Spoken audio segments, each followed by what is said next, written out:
Welcome everybody to the September meeting of the Village of Southampton Planning Commission. So today is September 7th, and we'll follow here the agenda. The first step is our Pledge of Allegiance. So pledge allegiance to the flag of the United States of America and to the republic for which it stands, one nation, under God, indivisible, with liberty and justice for all. So we're going to do a roll call. Pamela Gilmartin. So Pamela could not be here tonight due to, I think her husband had some health issues, but I've been in touch with her. Christian Picot. Here. Okay. Michael Anderson. Here. Michael Lieberman. No, Michael Lieberman is on vacation. And Mark Schiffer, myself. Okay, very good. So we have only 3 of us here, but that constitutes a quorum. So we'll proceed with the meeting. The next item on the agenda is the review and approval of the previous minutes. I'll make a motion to approve the previous minutes. Do I have a second? Second. Second. All in favor? Aye. Aye. Okay. So on the agenda here we have, let me see. There was a modification to the local law.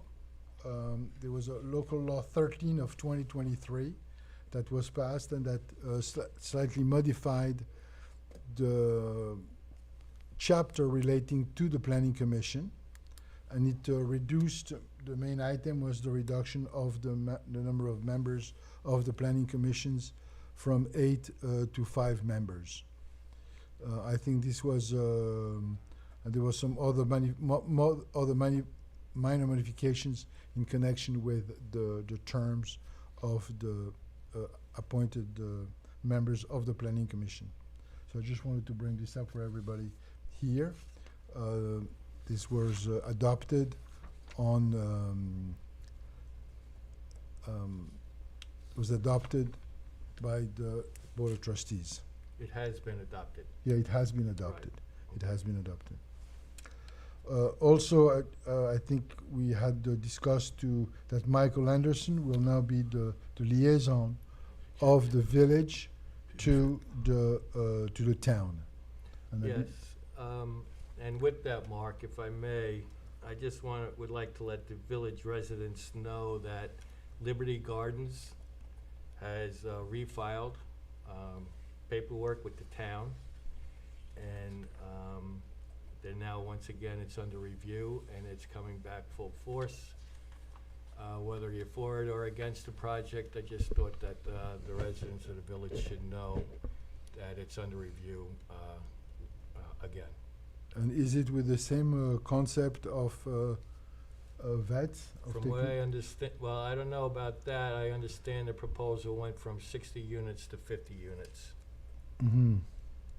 But I think one of the issues that had been brought up was whether that affordable housing development was going to service our community, or whether it was mostly geared towards veterans, handicapped veterans, I think. That's correct. Right. So, okay, so we'll definitely keep an eye on it. Thank you so much, Michael. Michael, what would be interesting is to compare and contrast the previous application to this application and see what changes other than the 60 to 50 units they've made. Is there a way you could inquire about Well, the from changes? what I understand, that's the only change. That's the only change? Yes. Everything else is the same. So Yeah. I'm kind of curious why they gave up and then are coming back. I think it was political pressure to reduce the scope of the job, of the territory, and to come back with a different proposal. Because in this case, it's really literally very much an affordable housing project financed under HUD and the New York State Department of Housing and Community Renewal.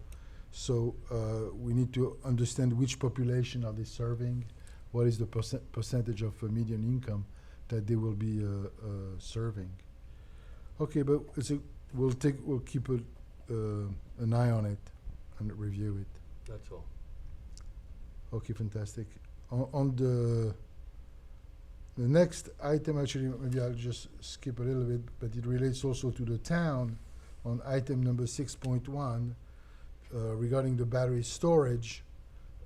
On August 8th, the town issued formally a moratorium, a 6-month moratorium on the review, construction, or even application for battery energy storage.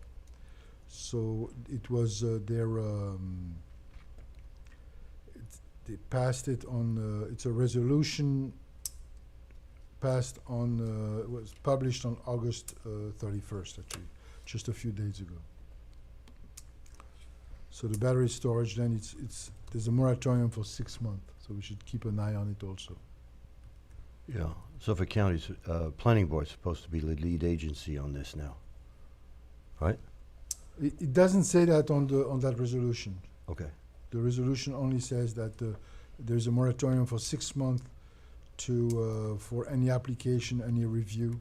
Moratorium, and they called it moratorium on battery energy storage systems, as per section 330-162-21 of the town. And it was passed anonymously by the town board. Okay, so it's good that we are keeping a close cooperation with the town on this, and appreciate that Michael keeps an eye on all this. The next item that we have on the agenda is cell service in our village. So maybe Christian will update us on what is being proposed or what can be done to improve the cell service for, I must say, for non-Verizon customers, since Verizon has a fairly decent coverage in the village, but other ones like AT&T or T-Mobile. T-Mobile, they don't. So just to update the commission and the public, I have been working with actually Michel Bourgard, who's a village resident, on trying to ferret out some solutions for our cell service. Indeed, the key issue is for T-Mobile and AT&T, which uses different frequencies. It don't propagate as far as Verizon. And we have a deficiency in terms of cell coverage, particularly in the west and the southern part of the village. We discussed some of the infrastructure at the last Planning Commission meeting. So since then, what we have done is contacted some consultants and have been in discussion with Advanced Network Systems, ANS, I think Philadelphia-based, and we have two solutions to look at right now. One is provided by Verizon, and the other one would be provided by the village itself. The idea would be to put an additional tower at a location to be determined, and we today have to think about whether this tower will be either operated by an independent, such as somebody like SBAC, Crown Castle, or American Tower, or an operator, or the village.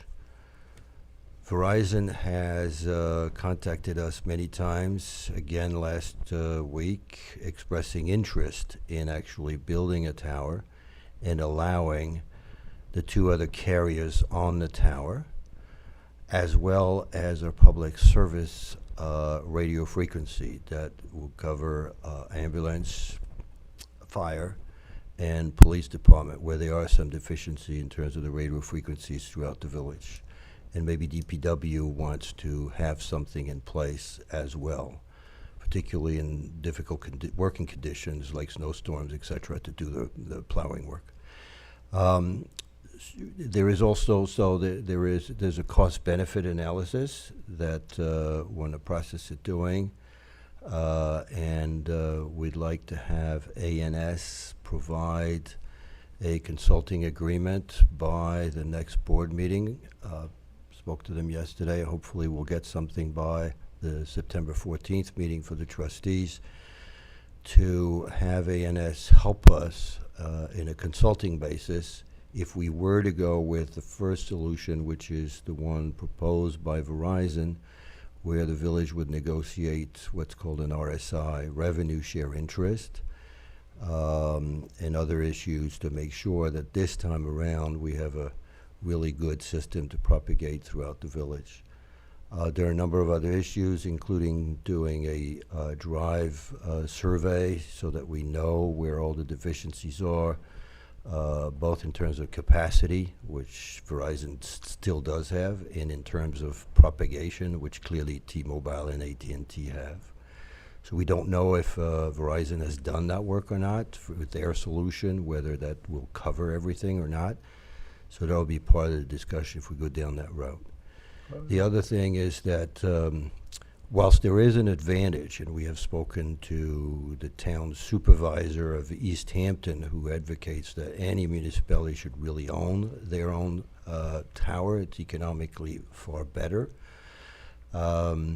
Here the question is, residents have been really pushing and for this to be solved by the village, and it would take us more time if we went down that route than if we led Verizon with a proper contract and proper terms beneficial for our taxpayers to offer a solution. So there's a money issue and a time issue. So we may go, if we can negotiate something with Verizon, down that path, and we need a consultant to help us making sure that we have a good contract. So that's where we are. Right. That's a great update. I mean, I think that we also need to make sure that we comply with the procurement policies if we're going to retain a consultant, that we maybe open it to others. But I think it's very much a positive endeavor, and a great would be a great improvement to our village at many, many levels. And I understand that those towers are very profitable. I was wondering, Christian, I was talking to the town today about this issue Thank that you. we're having. Yes? And what their plans might be. And of course, they're up in the North Sea area. But Janice Shearer had told me that Elite Towers, I don't know if you've heard of them, but she said they're very good to work with. And we might be able to get in touch with them. I can ask her for the contact information.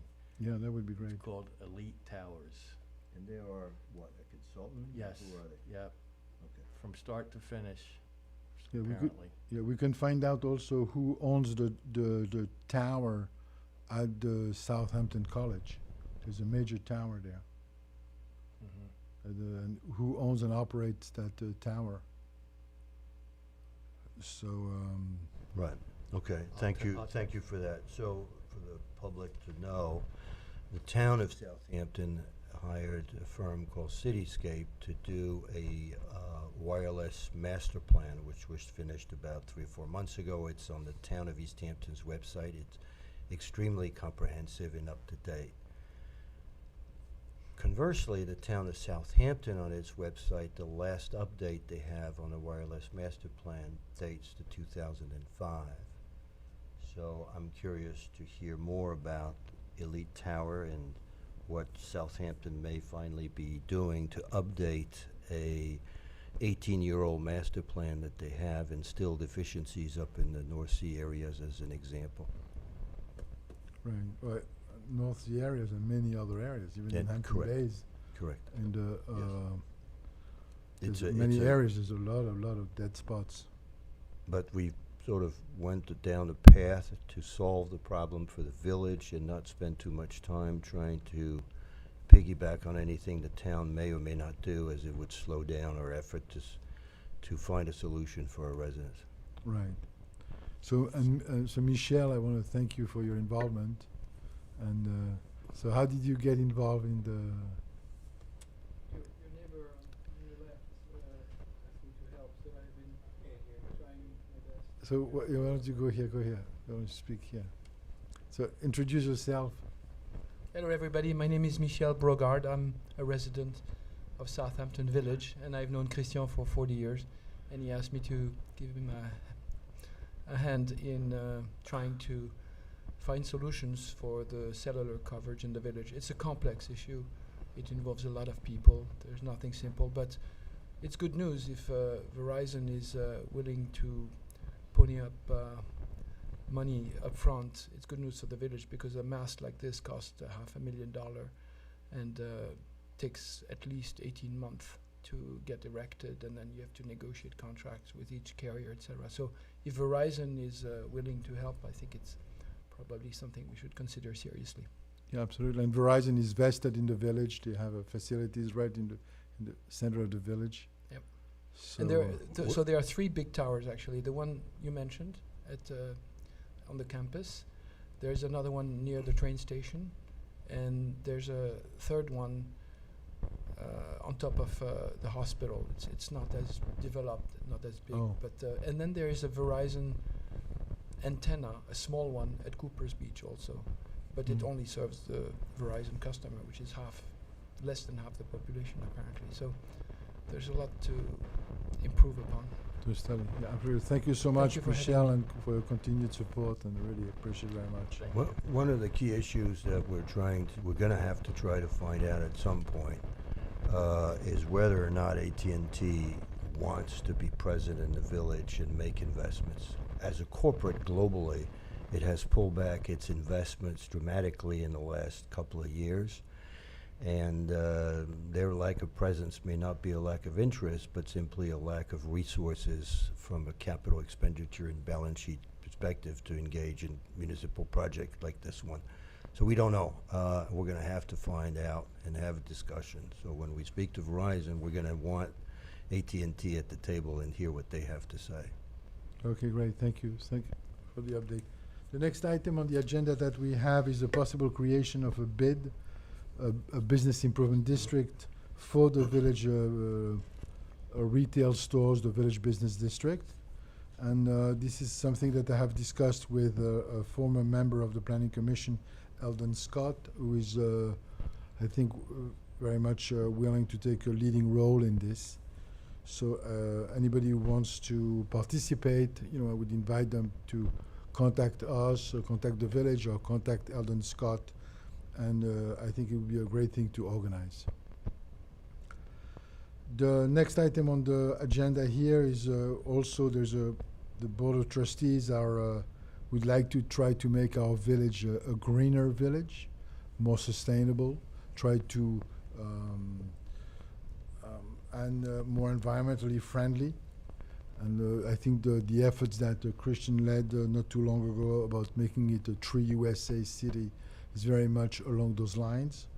And so we are talking to, we've made a sort of brainstormed a list of items that we could do to try to make the village greener. One of them would be to try to possibly improve or make it easier to recycle glass and bottles, because right now it's very difficult. There's no place really around the village to be able to bring back your bottles, your cans. So we're with the town of Southampton, and she also heads the Community Housing Fund. Unfortunately, Cara came down with COVID, and so she was not able. She thought maybe she might be able to join us by Zoom tonight, but she called me this afternoon and said that she didn't feel well enough to participate. So we'll postpone this for the next month, and in the meantime, the Village Planning Commission will be studying, will be putting together a little report to the Board of Trustees about all of the possibilities and opportunities that may be to develop workforce housing within the village. The Community Housing Preservation Fund and the Community Housing Fund was recently created. The Community Housing Fund was recently created and adds a 1% tax on all the real estate transactions since April 1st of this year. And money have started to come from the money goes to the county first, then from the county it gets redistributed to the various towns. and Carabac is then in charge of those funds that come into the town of Southampton and then redistributed to various projects for workforce housing. So right now, I think they've received, but it's still not a big amount. It's about around $90,000, I think, that the town has received so far going into that fund. But we are sure that this fund is going to keep on growing as the closings get finalized. The other fund, the other subsidy that's readily available right now is from the Community Development CDC Long Island, Community Development Corporation of Long Island, and it's a state funding that it's called ADU Plus, ADU meaning accessory dwelling unit, and it is to encourage people to develop accessory dwelling units within their houses that they can rent out, and you can get a subsidy of up to $125,000 to develop a small apartment or whatever. But you have to be, right now the restriction is that it has to be your own principal residence, so it has to be within the same property. And the compliance period is 10 years, meaning that you have to keep it affordable for 10 years, and after that it can go to market value. So we'll, this is also, there is an effort, there's a seminar also for, and I just want to bring it up to the public. There's a seminar coming up on September 15th that's organized by CDCLI for landlords who may be interested to rent their properties to people who participate in the Housing Choice Voucher from HUD. It's also called Section 8, but it's we will receive a voucher, and that voucher then guarantees the rent through subsidy. So there's a seminar for anybody who wants to learn about it. They can go on the website for CDCLI, and it's on September 15th at 10 o'clock. And I encourage anybody who is a landlord to to participate. The need for workforce housing, affordable housing in the area is very much needed, and this is a way to help landlord rent to people who are within the 60% average median income bracket. So that's for this item on the agenda. The next item, 6.1, we touched upon, the battery storage. Now, the next items that we have are on the task force that we would like to create within the Planning Commission. One of them, and I think I volunteered Pamela Gilmartin to lead that task force. It's to review the codes and the local codes in terms of the violation, enforcement, and fines that are imposed for local code violations. I think it's a section of the code that needs to be reviewed, and I think Pamela is the perfect person to lead that effort. Unfortunately, she was not able to be here tonight, but I'm sure that she will be doing a great job and be able to report to us at the next meeting. If you want, anybody wants to add something. Do we need a work session with her to go through? Or what Yeah, I think so. I think that it would be. Get on a call with you and her and. Yes, that'd be a great idea. Let's have a work session where we.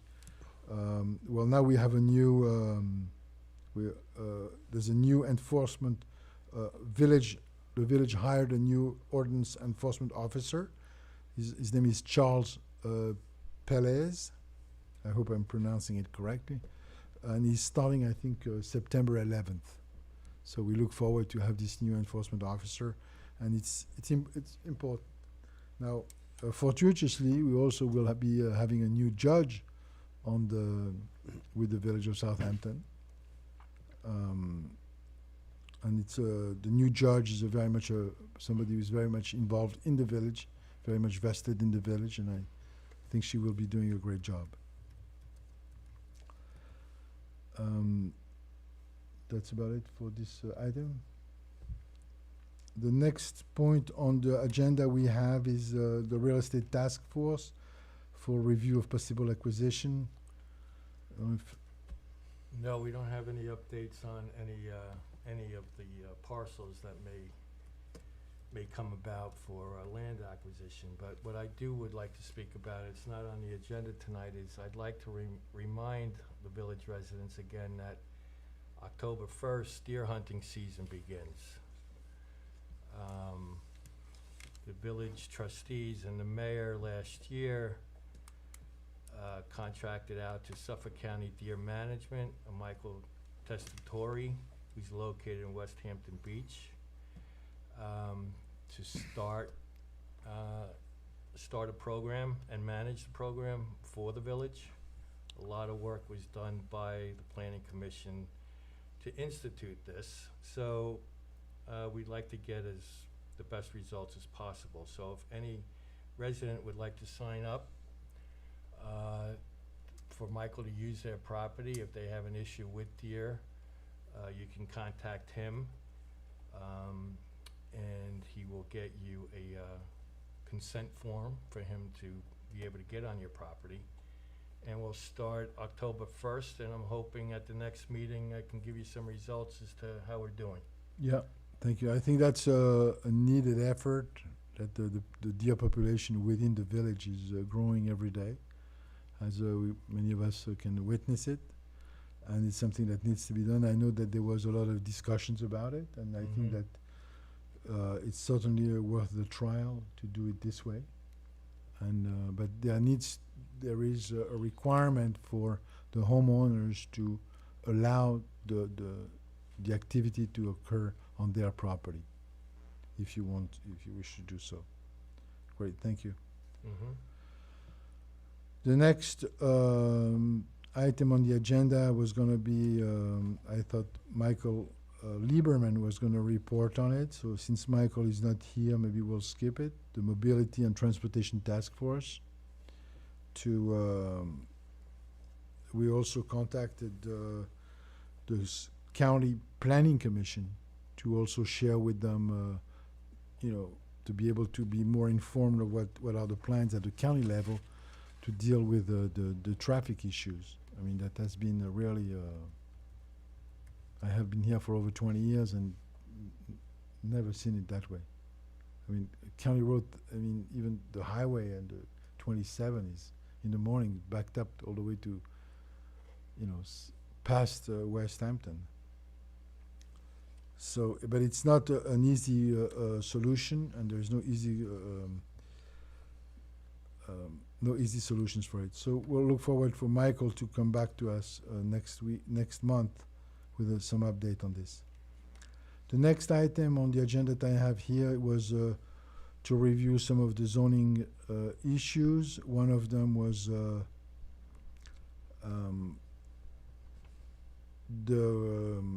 that right now on the oceanfront properties, to calculate the lot coverage or the gross floor area allowed on the property, the village allows to consider the entire property, including some of the property under the water. We are, as far as I know, one of the only village in the East End to allow this. Normally, they only allow to take into consideration the area up to the crest of dunes or to the coastal erosion hazard line. So this is something that, this yields very, very large houses and a very large lot coverage on the oceanfront property. Something to be reviewed. And the other item on the zoning was the validity of the certificate of occupancy during renovation, whether people should be allowed to continue to occupy their properties when you have renovations, and whether it meets the building code requirements.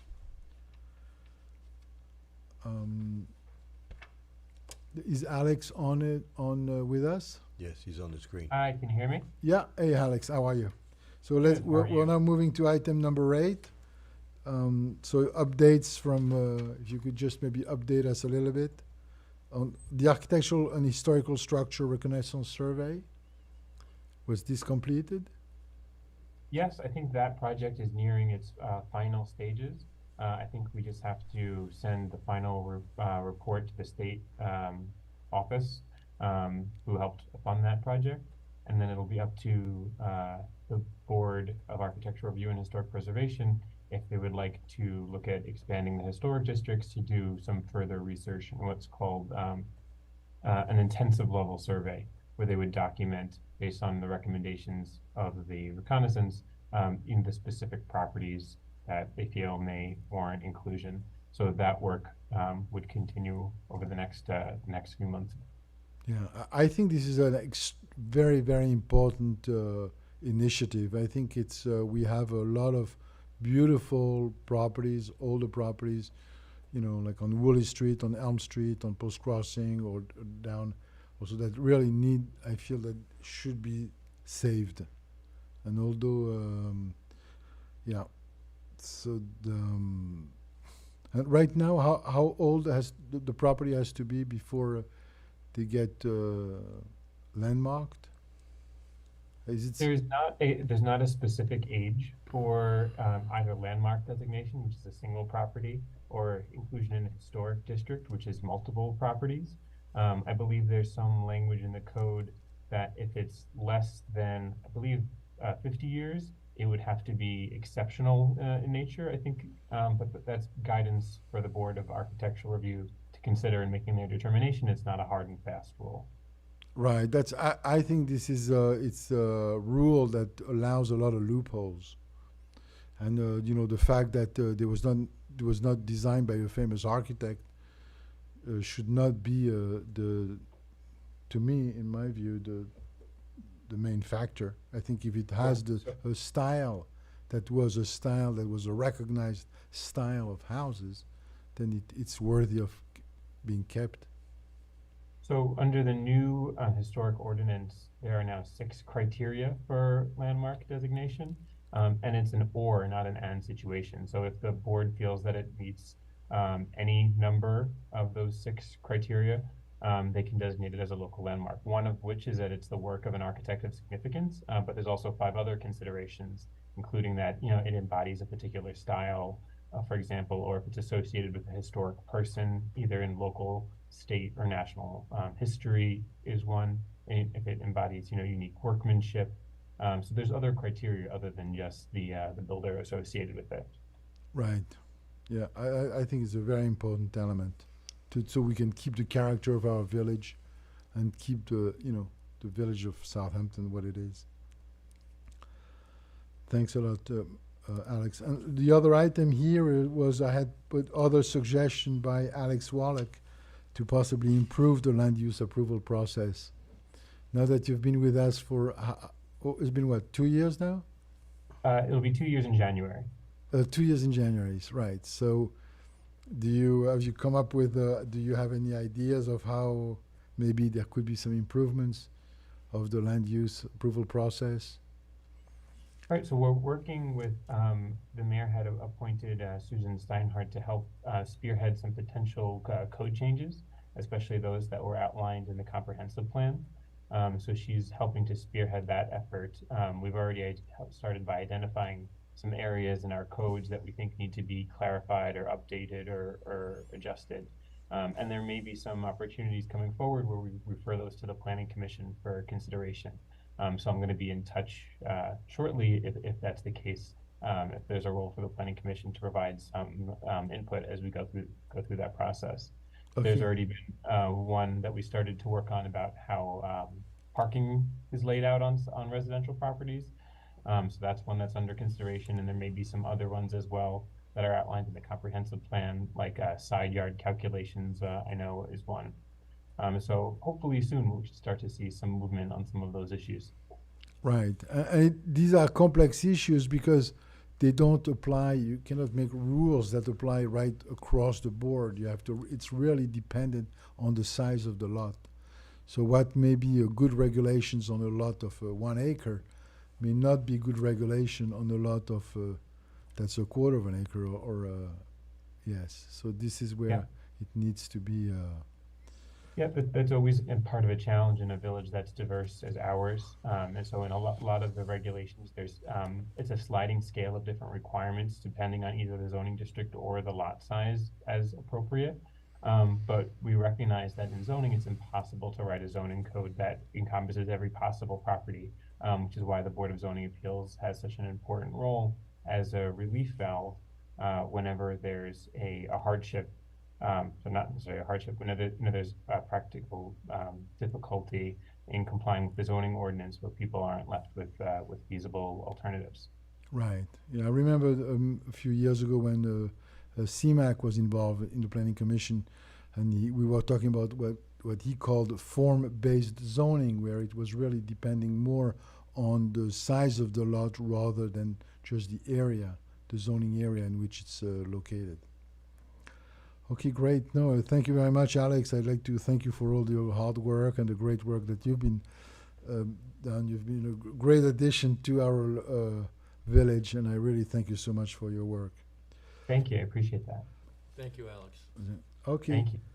The next item that I have here on the agenda was to improve government transparency.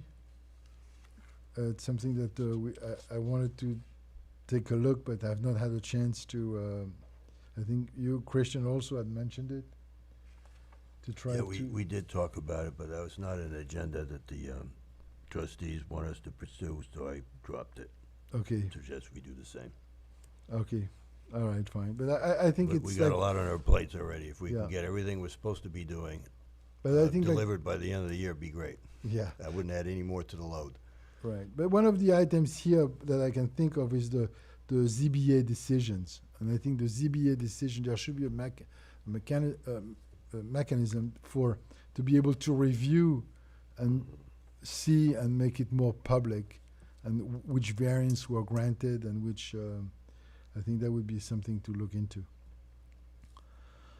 All right. The next item is if any public comments on that the public would like to, we're always inviting the public to come to our planning commission meeting to be able to voice their concerns, voice their Mark, before we go there, suggestions. a couple of items I wanted to bring to the Okay, go ahead. floor, if I may. Okay, absolutely. We were asked by the mayor and support of the trustees to look into issues of permeable surfaces, stormwater, and import of fill on sites. Obviously, we had a very difficult month of August with torrential rain and issues of drainage. And we have examples of other communities, such as Segaponic, that has some regulations on import and export of fills, which we need to look at. So Michelangelo Lieberman has agreed to look at first of all, something that Studio AB had done for this planning commission quite a few years ago, when it worked on GFA and pyramid law. If you remember, Mark, you were there at that time. That report, when I looked at it, has a section 261 and 262 that talk about high-level permeable surfaces and stormwater surfaces for Southampton Village. And we haven't really, it was a high-level discussion in that report, but we haven't spent time on it. And Mayor Manger has asked us to look at that. Yeah, I just want to maybe just clarify that what we are talking about here is about people regrading their properties. And this is something that really mostly applies on larger lots where people bring in fill and or simply regrade the property from the excavated materials, and by the regrading create new slopes that creates new stormwater drainage onto the neighboring properties or the road. And yeah, it's something. So it's an issue that Michael Lieberman has agreed to spearhead, to look at all of this together in terms of permeable surfaces, stormwater, and import-export of fill, as you mentioned, on grade. So he's going to be piloting this. I'll work with him on that.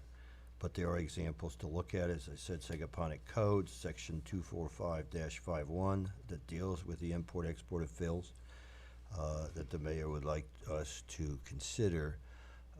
as may be applicable in this community as well, perhaps. So Lieberman is working on it. The second item I wanted, before we close, to bring up is on our agenda. I see that Pamela Gilt-Martin has a term ending 2024, whereas the website says she has a term ending 2025, so we need to reconcile that. Yeah, okay. Which then brings me to the local law 13-2023, which you were speaking about earlier in the meeting, whereas section 20-2B, a whole swat of items were taken out in it, which generally addresses the staggering of the board.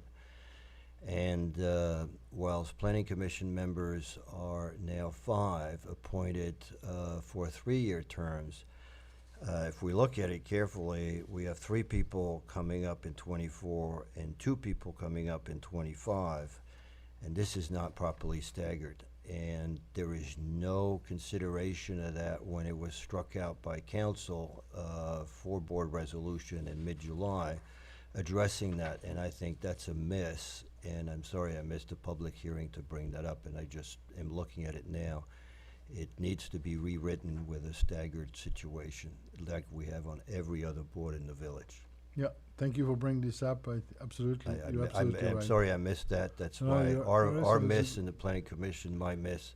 But Yeah, I it's a can good see point. that, yeah, local law 1323 was, even the sentence of 20-2B, which says the term of office of each member of the planning commission shall be 3 official years, except as hereafter provided, and then everything else was struck out. So there is no hereafter provided. So I'm sorry for council who did this.